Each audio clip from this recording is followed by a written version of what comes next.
ये बात है 1 दिसंबर 1995 की। रवि अपने खेतों में पानी लगाने जा रहा था, लेकिन उसके दादाजी कहते हैं, बेटा, मेरी थोड़ी तबीयत खराब है, लेकिन तुम पढ़ाई पर ध्यान दो, पानी लगाने मत जाओ। 2-3 दिन में मेरी तबीयत ठीक हो जाएगी, फिर मैं गेहूं में पानी लगा दूंगा। लेकिन रवि कहता है, दादाजी, क्यों नहीं?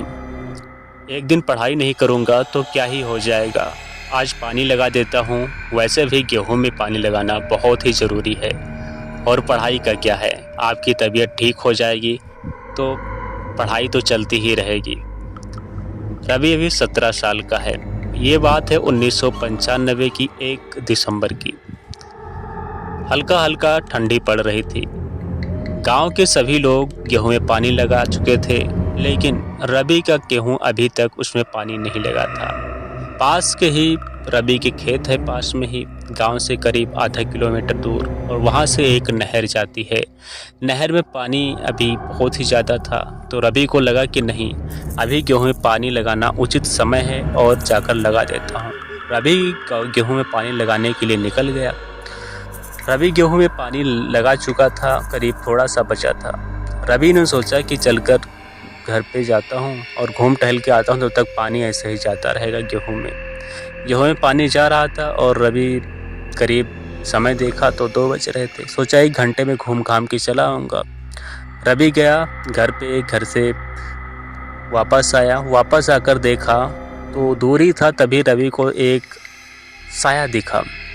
साया मतलब एक व्यक्ति दिखा जो पूरा सफ़ेद लिबास में था, पूरे वो सफ़ेद कपड़े पहने हुए था।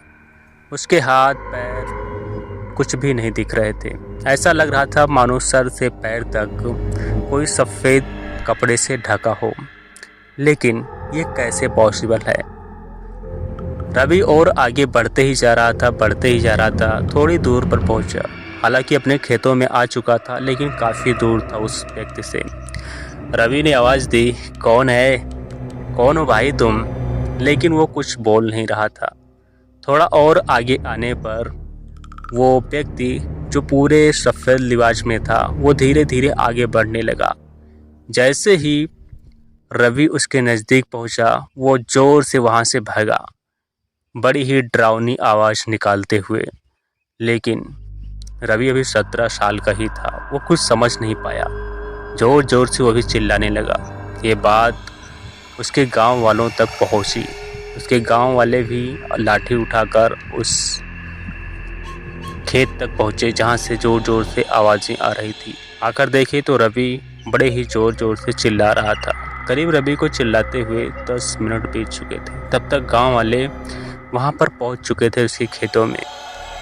रवि से पूछा गया कि क्या हुआ, क्यों चिल्ला रहे हो? उसने सारी कहानी बताई। लेकिन उसके दादाजी बीमार थे। वो भी किसी तरह से अपने खेतों में पहुंचे। सोचे हो सकता है ये रवि ही हो, चिल्ला रहा हो सकता है कि उसे कुछ ऐसा दिखा हो जो उसे नहीं दिखना चाहिए था। लेकिन रवि के दादाजी को शक था, इसीलिए वो बोल रहे थे कि बेटा तुम पढ़ाई कर लो, 2-3 दिन में पानी लगा दूंगा। क्यों?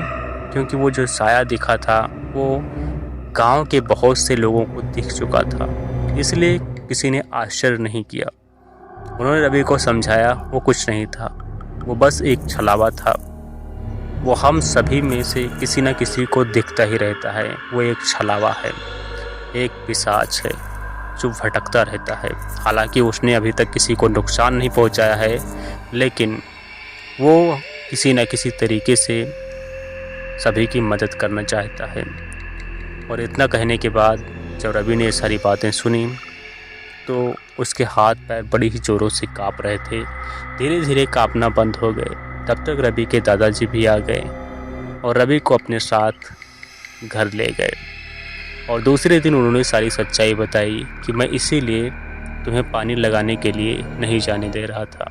तो ये थी एक सच्ची रियल लाइफ स्टोरी। आपको कैसी लगी कमेंट बॉक्स में बताएं। इस वीडियो को लाइक करें और शेयर करें। कमेंट बॉक्स में बताएं कि कहानी आपको कैसी लगी, क्योंकि ऐसी ही सच्ची कहानियाँ मैं आपके साथ शेयर करता रहता हूँ।